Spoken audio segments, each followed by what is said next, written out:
Hi friends, இன்றைக்கி ரொம்ப டேஸ்டியான பைனாப்பிள் ஜாம் எப்படி பண்ணலான்னு பார்க்கலாம். ஜாம் பண்ணுறதுக்காக நல்ல பழுத்த பைனாப்பிள் எடுத்திருக்கேன். ஃபர்ஸ்ட் பைனாப்பிளோட தோலை நீக்கிட்டு சின்ன சின்ன பீசஸாக கட் பண்ணி எடுத்துக்கணும்.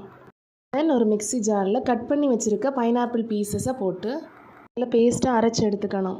பைனாப்பிள் பீசஸை நல்ல பேஸ்ட்டாக அரைச்சி எடுத்துக்கிட்டேன். தென் ஒரு கடாய் எடுத்துக்கிறேன். கடாய் சூடானது அரைச்சி வச்சுருக்க பைனாப்பிள் பேஸ்ட்டை ஆட் பண்ணுறேன். இந்த பைனாப்பிள் பேஸ்ட் கொஞ்சம் நேரம் வேகட்டும். அதுக்கப்புறமா இது கூடவே மற்ற இன்க்ரீடியன்ட்ஸை ஆட் பண்ணலாம். பைனாப்பிள் பேஸ்ட் கடாயில் அடிப்பிடிக்காமல் இருக்கிறதுக்காக ஸ்பூன் வச்சு கலந்து விட்டுட்டே இருக்கணும். கொஞ்சம் திக்னஸ் ஆகிடுச்சு. இந்த ஸ்டேஜில் தேவையான அளவு சுகரை ஆட் பண்ணணும். தென் ஹாஃப் லெமன் எடுத்துருக்கேன், அதோட ஜூஸையும் ஆட் பண்ணுறேன். லெமன் ஜூஸ் ஆட் பண்ணதுக்கப்புறமா நல்லா மிக்ஸ் பண்ணணும். டிம்மில் வச்சு கெட்டியாகிற வரைக்கும் கலந்து விட்டுக்கிட்டே இருக்கணும். ரொம்ப ஈஸி அண்ட் டேஸ்டியான பைனாப்பிள் ஜாம் ரெடி ஆயிடுச்சு.